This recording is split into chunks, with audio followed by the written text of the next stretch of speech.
to another Crown and Comments. I'm your host, Cruiseman. It's July 2023.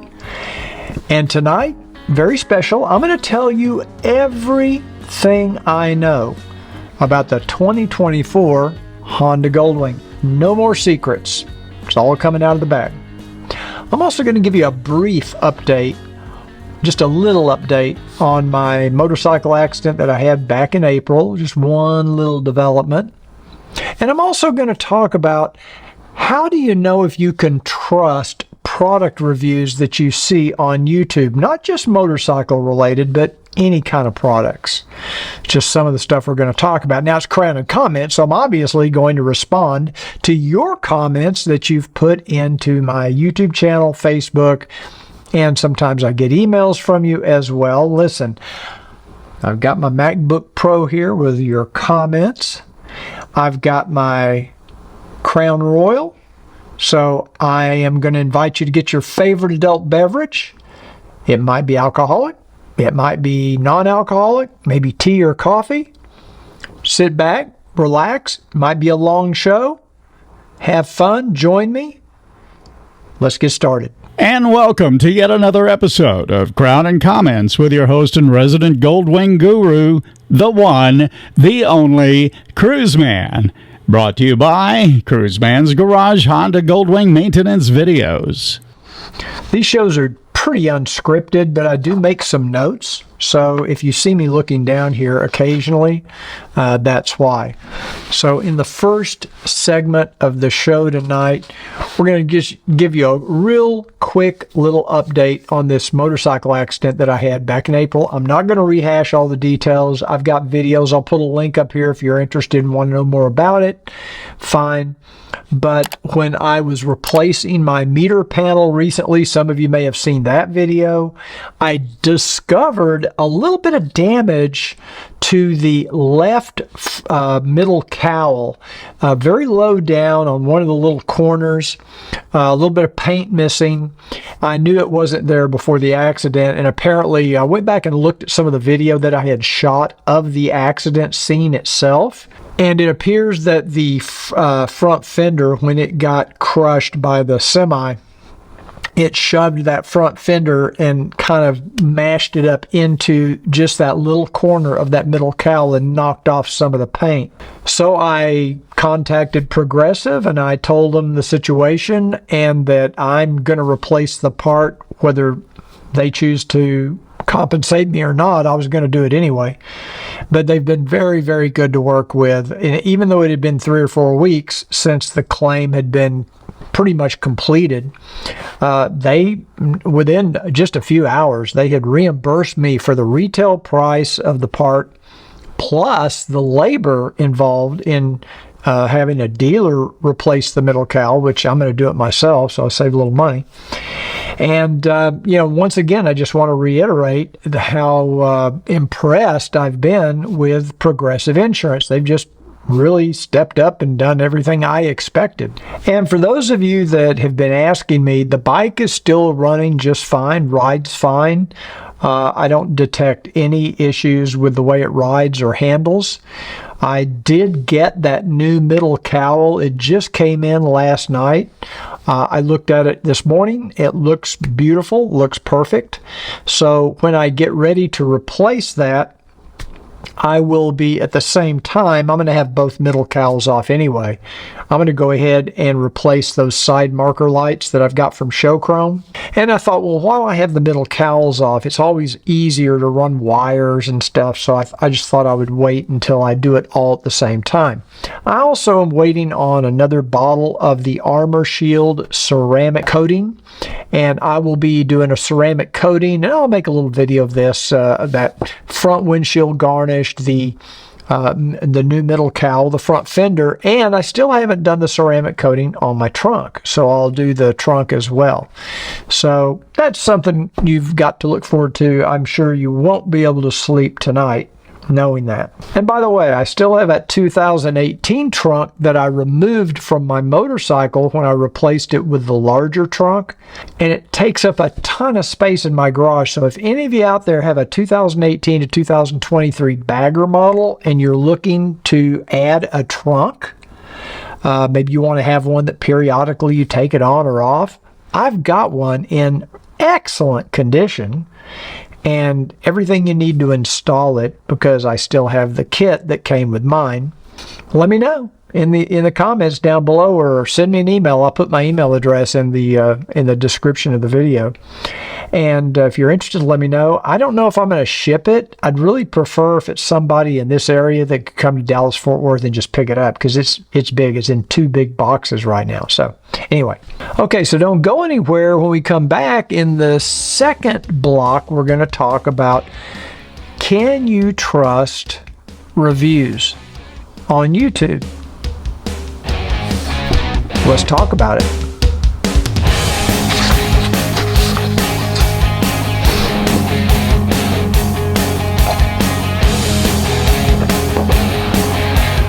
So some of you have raised a question from time to time about sponsored videos. And what's the difference between a sponsored video? I've had somebody put in a comment not long ago. It said, you say that this is not a sponsored video, but you got the product for free, so technically it's a sponsored video.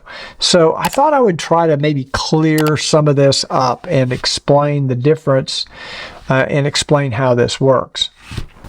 I think the question is, can you really trust a review if a reviewer gets a product for free, or maybe they're even paid to make a video for the company that the product they're reviewing? I guess the short answer is you can't really trust anything 100%, whether the reviewer gets a free product or not, or whether they paid for it. It's irrelevant. You can't always trust what everybody says. So let's break this down. Manufacturers go to influencers to send them their products so that they get exposure for those products, and what they hope for, in some cases what they expect in return, is a positive review. They want good press. They want as much information out there on the internet about their product to be, obviously they want it to be positive. That's what they look for. The same is true in my other business, Cruise Report. Cruise lines will often send us on a cruise where the cruise doesn't cost us anything. Now, sometimes we have to pay for our own airfare or hotels and other items while we're on the cruise, but they will give us the cruise. And what they expect in return is a good, positive review of the ship. They don't always get it in our case. And we've had some cruise lines that didn't invite us back because they didn't get a 100% glowing review. But that's just not the way we operate. We have the advantage now of having been doing that for like 20 years. So we have enough established relationships with cruise lines. I think they kind of know what our philosophy is and how we're going to respect their product. And if something's nitpicky and small, we're probably not going to mention it, or if we do, it's a one-off thing. So they trust us at this point.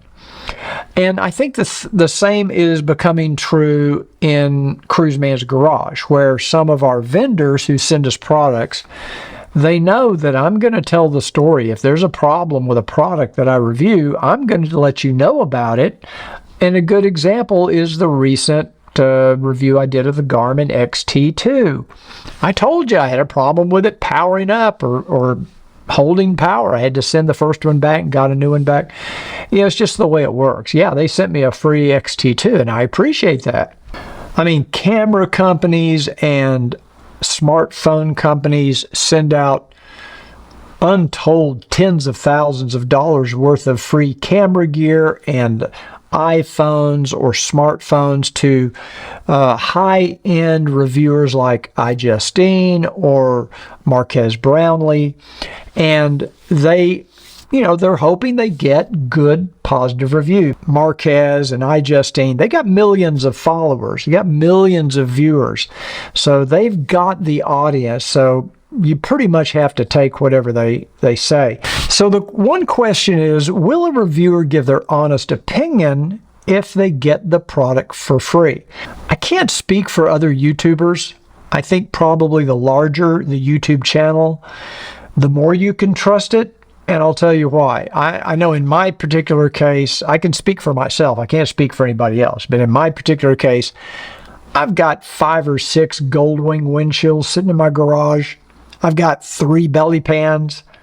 I've got untold number of tire inflators. I've got 3 of these portable power stations. My biggest problem is I'm running out of space. I just don't simply have the space to store all these items. So the last thing I need right now is more crap to bolt onto my Honda Goldwing. So if somebody sends me a free product to review, it had better damn sure be a product that you guys might be interested in. Otherwise, I'm not going to waste my time doing a video on it, because it takes time and money and effort to make these videos. And you don't make enough money from YouTube to make it really that worthwhile. So that's just kind of my position. I mean, why in the hell didn't somebody send me a mini split air conditioner for my garage to review?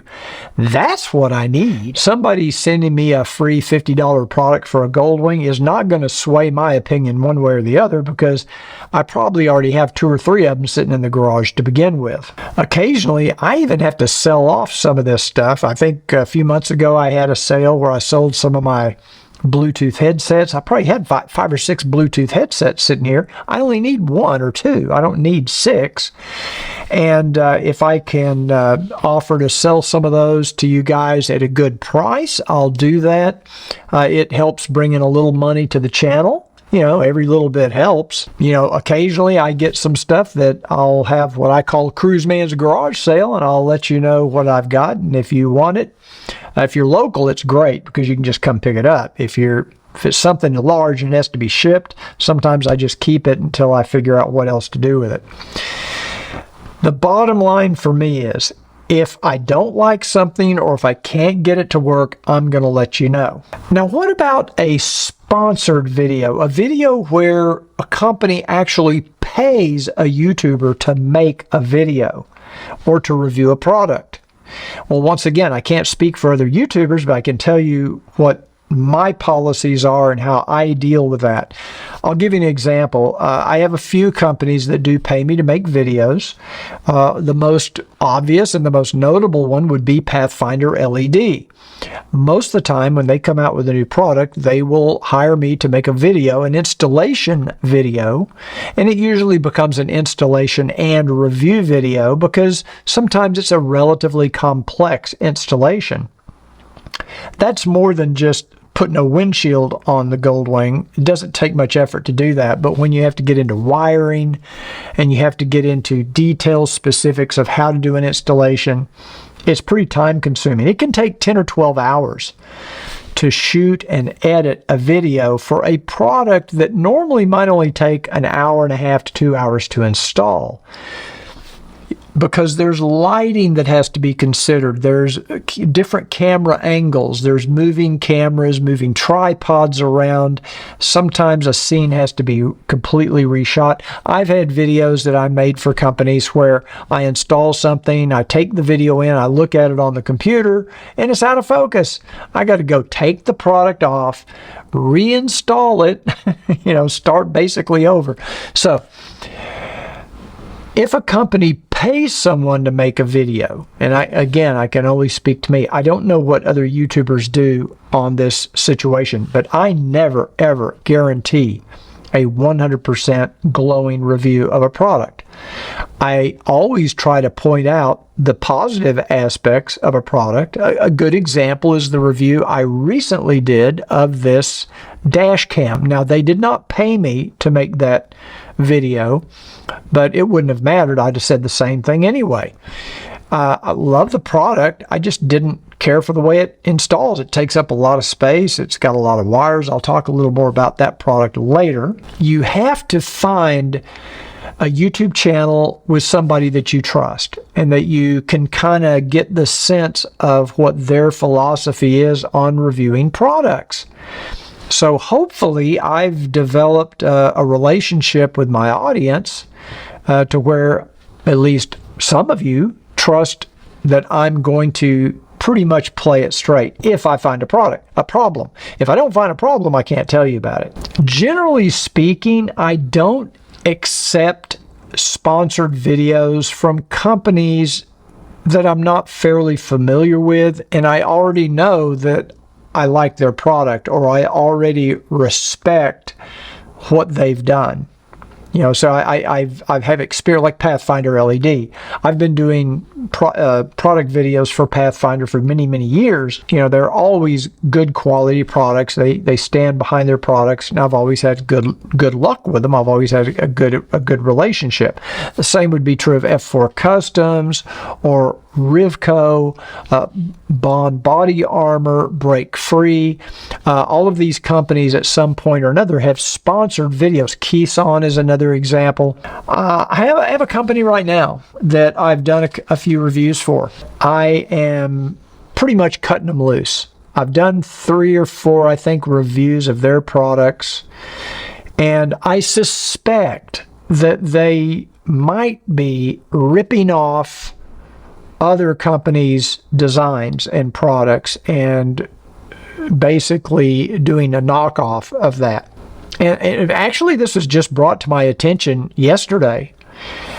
So I have been kind of mentally going over how am I going to handle this. And this is a company that has sent me quite a few products. I did not ask for these products. They just sent them to me. I didn't contact them and say, please send me these 10 products to review. I don't do that. Send me a bunch of stuff, and I finally I sent an email the other day and said, don't send me any more products. I'm backed up. I don't have time. But I've established some relationships with companies that are American companies that invest the time and the energy and the money in research and development and in tooling. And it takes a lot of money and energy and effort, human capital and real capital, to bring these products to market. And for someone else to come along overseas and take those designs and basically just copy them and come out with a product that may or may not be cheaper, but it is probably cheaper, probably doesn't have the same quality. I don't really know. It's just not good business. It's not fair. I don't think it's fair. Maybe I earn a commission from Amazon if those products are sold through my Amazon store, but it's just not enough to make it worth it's not worth compromising the channel for that. So anyway, I hope you understand. If you don't see any more reviews of those products, I hope you'll understand why. And I'm not going to name names. I think some of you probably figured out. So how do you, as a consumer or me, know who to trust? How do you know when you watch reviews on YouTube which channels can be trusted? Well, I think it's going to take time for you to establish that viewer relationship with a YouTube channel from somebody you kind of relate to, and you will find out over time if they are a reliable source of information. And if they're not, you should probably take everything everybody says with a grain of salt, because everybody looks at products from a different perspective. There are products that I review that I may not personally like, but you may love that product. There's different stuff for different people. Not everybody's going to react the same way. One piece of advice I would give is especially if you're looking to make a serious purchase, several $100s and you're reading reviews, check out several reviews. Don't just rely on one YouTube channel or one source. Look at other reviewers and look at other motorcycle channels, or depending on what the product is. In this case, we're talking about motorcycle products, but it could be anything. For example, the dash cam video that I just put out. You know, if you're seriously considering that Vantrue dash cam, don't just watch my video. There's at least 2 or 3 other ones out there I've seen where they review the Vantrue as well. Now, there's one other little piece of business I want to cover before we move on to the next segment tonight, and that is, some of you saw my podcast I did recently with Rick Arnaldo, or Wingcast, I should say. They call it Wingcast. I think it went really well. I really enjoyed it. Like I say, I've known Rick for for many years, and I am going to put a link to that video up here. If you haven't seen it and you're interested, you might like it if you got some time to kill and you got a glass of your favorite drink and you just want to sit back and watch some dialogue. You may enjoy it. But I want to welcome Wing Stuff to my family of channel sponsors. They are now going to be sponsoring a couple of videos coming up soon. I'm going to be basically re-releasing some installation videos that I did many years ago, but I'm going to update them with some new information, better audio, a little bit better quality. But if you haven't done so already and you're not that familiar with Wing Stuff, or maybe you've never heard of them, check out wingstuff.com, because they've been around since 1999. They're extremely passionate about the Honda Goldwing, and if you ride a Goldwing, no matter what year, chances are, if you're looking for something for your Goldwing, they're going to have it. So I want to thank again Wing Stuff for being a sponsor on these upcoming videos, and invite you to check out wingstuff.com. When we return, your comments and my responses. Might have to have more crown for that. And don't forget, we're going to talk about the 2024 Honda Goldwing. You don't want to miss it. Coming up next.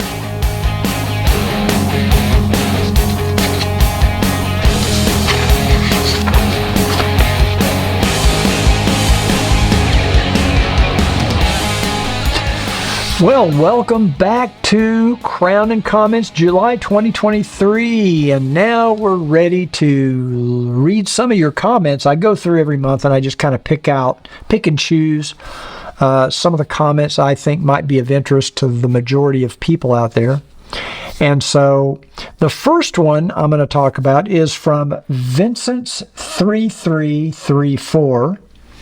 And this was on my video I did of the Vantrue F1 dash cam. In fact, I have the box right here. Still have it sitting here on my desk. Okay, Vincent said, could you have mounted the main unit in the trunk of the bike? Will the wires reach if you did that? That's a good question and not a bad idea. I'm not sure if the front camera cable or wire would reach all the way to the trunk. It might. All the other wires wouldn't be a problem, I don't think. I am looking at possibly moving that main unit to perhaps the left saddlebag and kind of attach it to that front edge or that front face of the inside of the left saddlebag and run the wires up under the seat through an opening. Maybe have to use a grommet or something. Not sure how I'm going to do it yet. I think I've seen Chris Caliente do this on one of his motorcycles, where he mounted his dash cam main unit inside his saddlebag, and I thought, that's a pretty good idea. So I may look into that. Right now I'm still in my testing phase, where I want to make sure this is the dash cam I'm going to keep. I don't want to go through the process of drilling holes and moving everything. I'm also not 100% crazy with the way the remote control mounts. I just have it cable tied right now to my reservoir.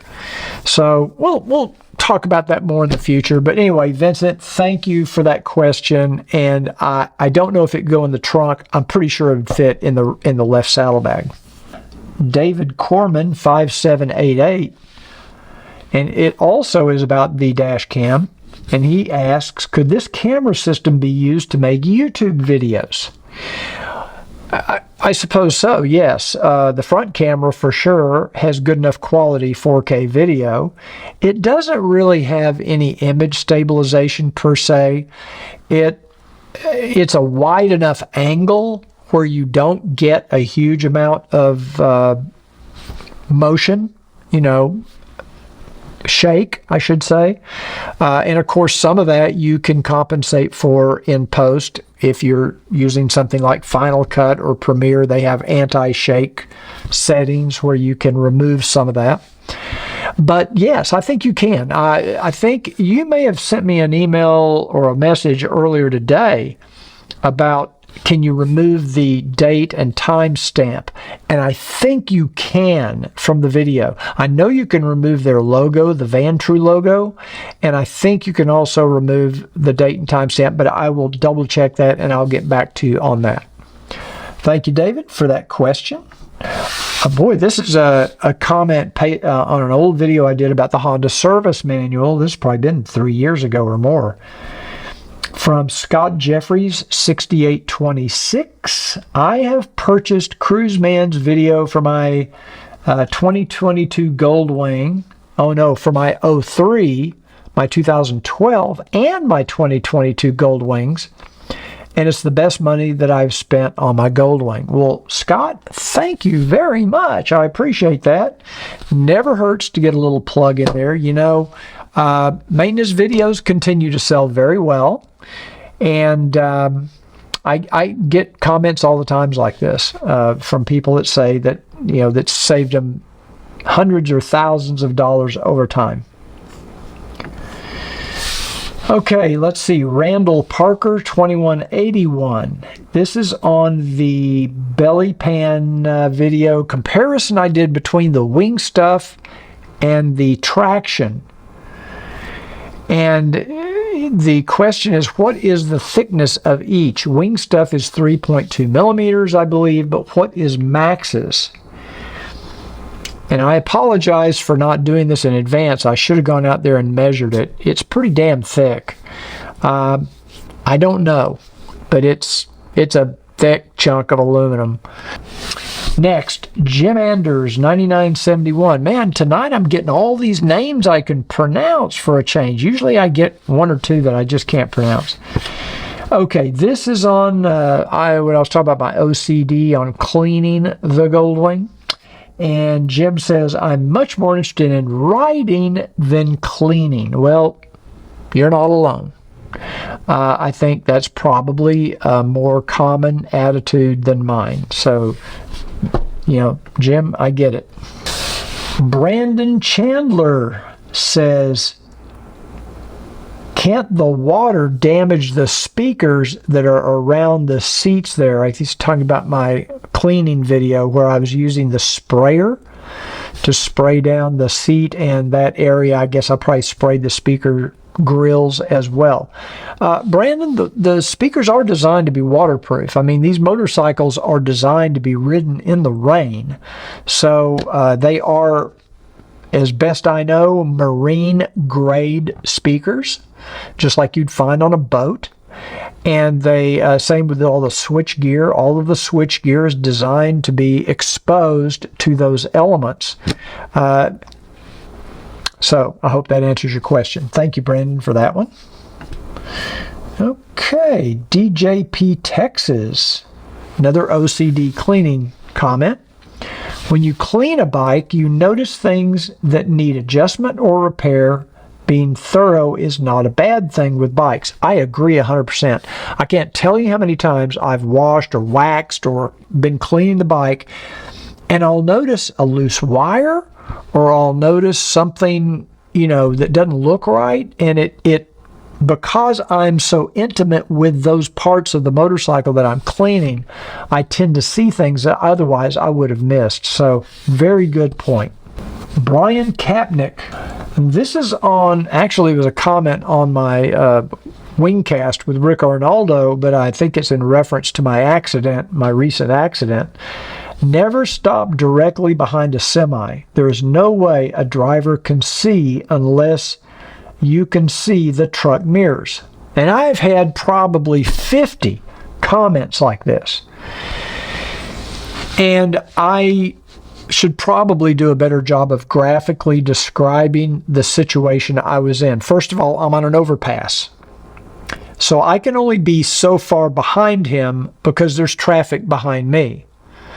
If I were to stop far enough behind the semi, say directly behind him, where he could see me in his rearview mirrors, people would just go around me and get in between us. I mean, they'd be mad because I'd have to be 100 feet back. In fact, I'd be at the other end of the intersection.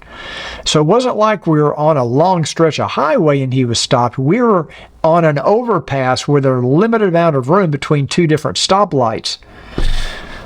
If I were to move farther over to the left where he could see me in his rearview mirror, then I would be in a predicament with traffic coming by me on my left side in the other lane going the same direction as me. I could get sideswiped from the rear. So that was not a safe option. So to me, the safest course of action, and it's not like I spent 5 minutes thinking about this before I did it, it was more instinctual, was to just stay about 15 to 25 feet behind the back of the truck. It never occurred to me that he would back up, but I always try to keep a pretty good distance just in case they let off their brake and they don't let the clutch out in time and the truck rolls back a little before it engages. I always, I wouldn't want to put my front tire 2 feet away from the rear of the truck, obviously. So I always give myself enough room. But when he started backing up, that really threw me. I was not expecting that. So I appreciate what you're saying. Technically, in a classroom situation, perfect world, you're absolutely right. But there are situations that don't fit those parameters. And this, I think, was one of those situations. This is a video that I did a couple of years ago where I talked about extended warranties. Mostly the Honda extended warranty for the Goldwing. And this is from Ron Hogue, and he said, "Man, am I glad I watched this video. Saved me $400 this week when I bought my wing. My dealer matched the price I was quoted by Chloe." I'm sure he's talking about Chloe at Blue Ridge Power Sports because that's who I bought my warranty from. And he just said, "Thanks, Cruiseman," or Cruiseman's Garage. Well, Ron, glad that you saved the money. Once again, that's where I think watching these YouTube videos can really pay off for people. Thanks for that comment. Steve Bennett, this is on my first ride on the Can-Am Spyder. How do you like that opposite paddle shifter? Upshift is downshift, downshift is upshift compared to the Goldwing. Yes, we owned both of these bikes at one time. Steve, I think there's a lot of people that own both a Can-Am and a Goldwing. The paddle shifting thing was a little different for me. I don't use my Goldwing paddle shifters a lot, but it did throw me at first that they're in the reverse positions. It did feel a little strange. So thank you, Steve, for that comment. Supernaut says, same video, says, "I lost it when you could not start the Spyder. If it isn't intuitive, then forget it." Well, I don't know that I could get in a brand new BMW, whatever their high-end M3, let's say. I don't know if I could get in one of those and figure out how to start it. I think these new vehicles have so much tech now that they're complicated. They're just not, they're not as simple as they used to be. So I don't know if they'd keep me from buying one. I think there's enough other things right now that would keep me from buying one. That wasn't it. Rangear 498 on one of my Crown and comments says, "So your toolbox is in your house.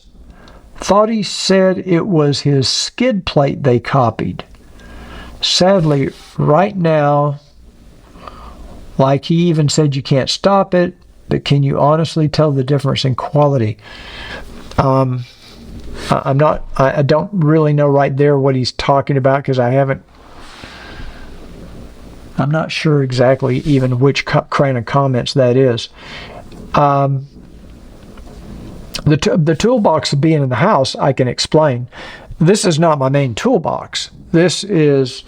I bought this for two reasons. Number one, it's a great way to store all my camera gear, all my cables, USB cables, my lights, and almost every drawer is full. So I've got all kinds of stuff stored in these drawers that I use in my studio for video production.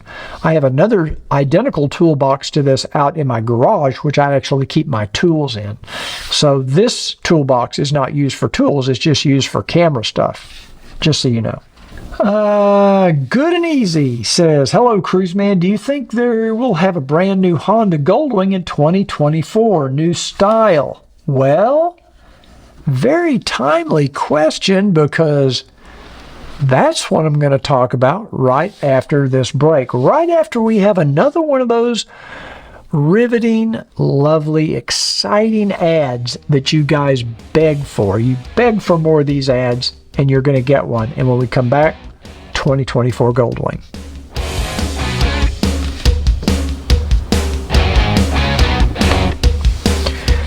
Well, welcome back, and now we're finally at the point where I'm going to talk to you about the 2024 Honda Goldwing. Now, I promised you that I was going to tell you everything I know about the 2024 Honda Goldwing. I'm not under any non-disclosure agreements.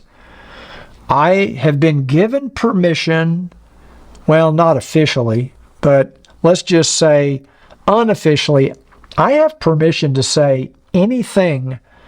I have permission to tell you everything I know about the Honda Goldwing 2024 version. I'm running a little low here on my crown, so hopefully I'll make it through the end of the show.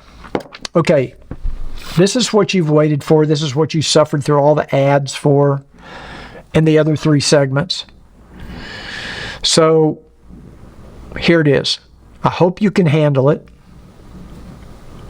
I don't know anything about the 2024 Goldwing. Well, that's not quite true. I do know one thing. I know that there's nobody else on YouTube that knows a damn thing about the 2024 Goldwing 2, or either, whichever.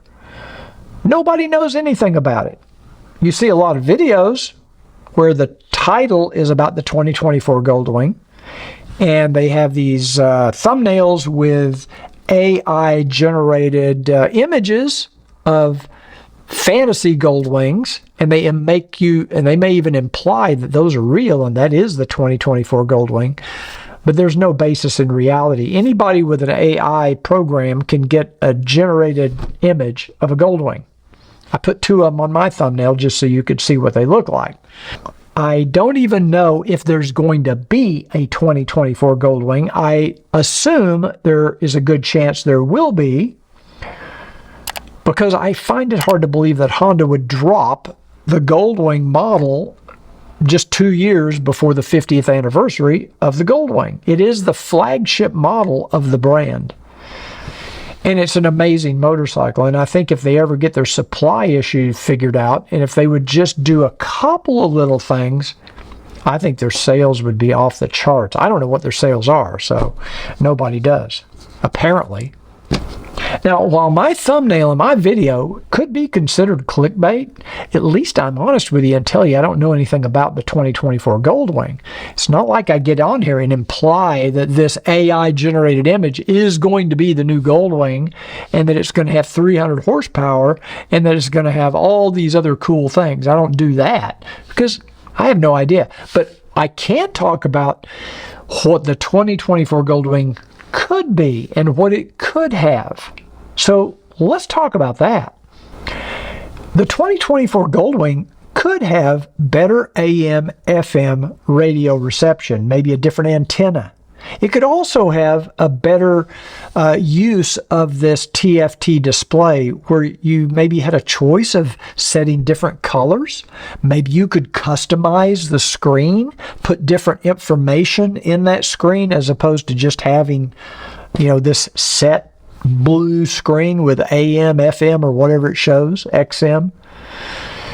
Maybe it could have a digital speedometer that you put into that area, so that in addition to your analog speedometer, you could have a digital speedometer. They've got a digital speedometer, more or less, not really, but they show you the speed limit on the navigation screen. I've always wondered, why can't they show that on the regular screen? Why do I have to be in navigation to see the speed limit?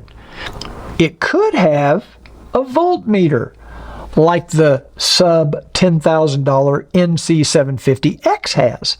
Why does it have a voltmeter and not the Honda Goldwing? No, I've got to drill a hole in my shelter and mount a $9 Chinese-made voltmeter so I can see my battery condition. Why did not the Goldwing have that? It could have a more comfortable seat with a seat cover that doesn't permanently scratch every time you accidentally barely drag your boot over the cover and it leaves this indelible permanent damage to the seat. It could have a better seat. It could have radar cruise control.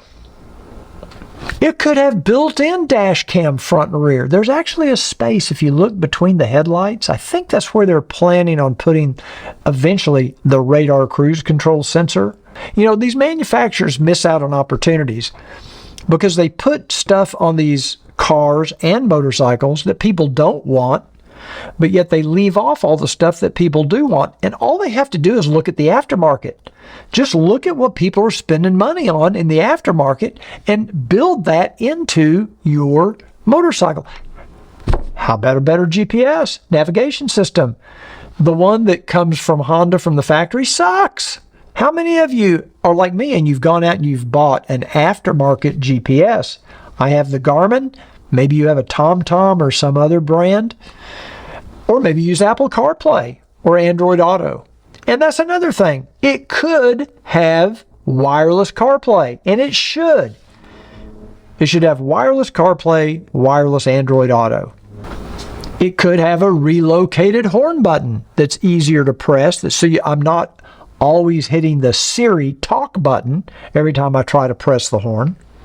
They could redesign the menu system under the settings for the Goldwing computer system so that you go to a menu item. If you need to reset or recalibrate your DCT transmission, you basically just press a button on the dash.